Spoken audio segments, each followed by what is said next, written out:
Hi, everybody, and welcome to Therefore I Geek. We're here on location at Tidewater Comicon. It's Sunday, the second day of the convention, and currently I'm here with Kurt. Hi, Kurt. Hi. How are you?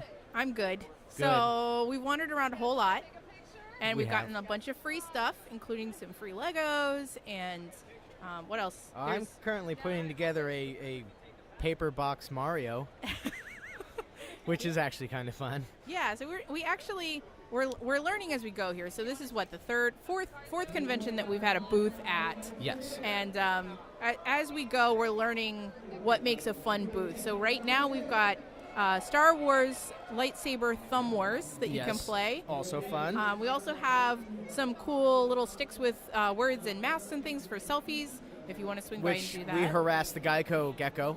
Yeah, we got a picture with the Geico gecko. That was fun. He was a good sport. And we've wandered around and seen a whole bunch of vendors. Our favorites are here: Comic Kings, Heroes and Villains. Jerry Conway? Yeah. Jerry Conway. Isn't that his name? He's not a vendor. No, but I'm just saying he Right. created Punisher. Yes, but he's not. I was talking about Borderless and our friends over at Heroes and Villains. Well, that's why the Borderless guys were arguing yesterday whether to go watch Jake the Snake panel or the Jerry Conway panel, and they were almost came to fisticuffs. I know. Yeah, I know.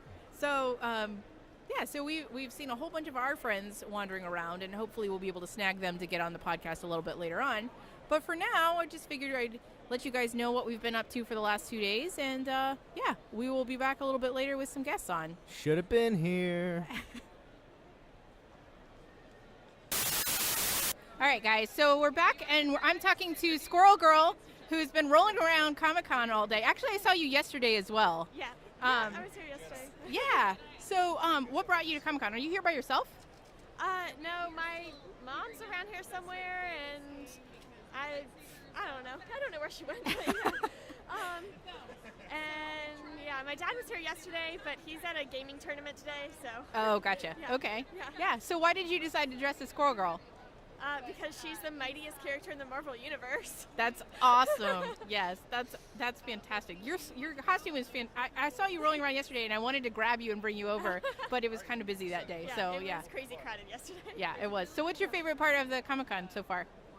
Oh gosh, I don't know. I was only here for a couple hours yesterday, and just got here today. Yeah. I'm looking forward to some of the panels later, though. Like some of them look great. Diversity in Geek Comics one. Yep. Yeah, that one looks awesome. There's also, I think, a Geek feminism one too. I want to say. I think that's going on right now, maybe. Oh, okay. Yeah. Is it really that late already? Wow. Time flies here. Yeah. And there's a ton of giveaways and stuff too. So it's been fantastic. Yeah, it's fun. Cool. Yeah. Well, thank you for coming over and saying hi. Yeah, no problem. All right. Cool. All right. Eat nuts and kick butts. Hey guys, so we are back with Matt, who is totally not Kylo Ren, and he's been doing a whole lot of work on the. Wait, where are you working now? The Starbase. On the Starbase, right? You've been working on the Starbase. So, tell us a little bit about your job, Matt. I'm a radar technician, and I'm here. This is my first day, and I'm ready to have some real talk on a real podcast. Okay. And it's really awesome. Good. So I've totally heard terrible things about Kylo Ren. He's just I don't know if he's a Kylo Ren is awesome. I heard he's shredded. I heard he has an 8-pack. I bet he does have an 8-pack. Are you sure? I mean, have you seen him? I haven't seen him in a while. I saw him in the shower, and he has an 8-pack. Wow. How did you come across? How did you come across this lightsaber? I just found it in another room. Do you want to see it? Because it's really cool and awesome. That's fantastic. Well, I'm really glad that you stopped by, Matt, and I hope you do great work on your first day. Thank you. That you've ever been here. Have a great day. You too. I'm going to go have some more talk with other folks. Okay. And we're back again with Kyle. Hello.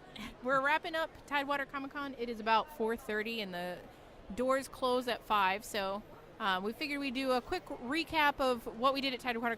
I haven't talked to you yet, Kyle, have I? No, you haven't talked. I've been hanging around. This has been a really good con, just going around. You've gotten everything I wanted to find. I found comics, posters, posts, prints, A lot of great artists. I was able to meet one of my favorite voice actors in Steve Bloom. I've had a great time. Yeah, and didn't he signed a bunch of your stuff too, didn't he? Were you able to get him to sign a bunch of your stuff yet? Yeah, I got him to sign a T-shirt and a hat, and also got him to sign his autograph on one of his pictures, which is really one of the main things I came here for. That's very cool. Meeting idols is what cons are for. Now, he's a voice actor from Cowboy Bebop, correct? He's one of the voice actors from Cowboy Bebop. He's actually the Guinness Book holder for the most appearances in any media for voice acting. Oh, wow. That's really awesome. It's Fantastic. He's done a huge amount of video games, huge amount of anime dubs, and a huge amount of American cartoons. Cool. Very awesome. And then there were a bunch of other people that were here as well. So yeah, it's been a fantastic. I think honestly one of the best conventions as far as just fun and not 100% depleted. I'm not as exhausted as I have been at other ones, so I think it's been a great one. Yeah, I think they organized this con really well. They improved on last year. They made the improvements that most of us asked for. They made it hallways wider, more spaced out, which is what it really needed, because a packed convention is a convention people aren't comfortable with. Yeah. I was very comfortable. I was very happy with the convention. And as cosplay costumes seem to get bigger and bigger every year, it's also nice for them to be able to actually come into the main hall and walk around instead of being kind of relegated to a side hall where they can fit. So that was really nice too. I saw a gigantic Groot, a huge Transformer, and some other a Space Marine, a couple of really big cosplay outfits. So that was really cool. Actually, other than the cosplay, just the amount of people was, I think at least half as big as last year, if not more. Half again as big, yeah. Yeah, half again as big. But it felt more comfortable because even though I would say you were absolutely right that there were definitely more people here, it didn't feel as crowded and as crazy as it did last year. Yeah. So that was really nice. So anyway, we had a great time. Of course, thanks always to Mike Federale for putting together a great show. And yeah, hopefully we'll be back here again next year to do the same thing all over again. And we all hope to see Therefore I Geek back here. Hi, everybody. It's Andrew. Despite not appearing on any of our Tidewater Comicon recordings, I did, in fact, make it to the convention. I didn't make it till about 3 o'clock on Saturday, and I was able to spend the whole day on Sunday. And I just kind of wanted to share my thoughts on the convention. You know, I really had a good time. I think Tidewater has become a definite regional event that people in the community really should be attending. You know, there's a lot of other conventions that have been around far longer that haven't had quite the growth that Tidewater has had. And I mean, I think it's important to give credit where credit is due, and a lot of that goes to Mr. Mike Federale. I have had the good fortune of going to all 4 Tidewater Comic-Cons, and the first one was in a hotel lobby. We had 3,000 people, and the estimates I've heard from this weekend were 15,000. So that's fivefold growth in the course of 4 years, and it is in no small part due to his hard work and really ceaseless efforts. So again, thank you, Mike, for everything you're doing. I would still, of course, love to see the show get even bigger. I think, anywhere from 20 to 40 or 50,000 people would be amazing, but B, I think that would be a real local draw. I went to I used to go to Phoenix. I went to a Phoenix Comic-Con a number of years ago, and the first year I went, it was about 23,000, and then I went 2 years ago, and it was 75,000. And yeah, it's kind of a nice number for a convention. It's not too big, it's not too small. It's not New York, which is 175,000. I think last year was the number, and it's a nice fit. It's big enough to have a real draw for artists and creators, and celebrity, but it doesn't have the sardine feeling that a lot of other mega shows can have. And it's not like a Wizard World that feels very corporate and give us your money, right?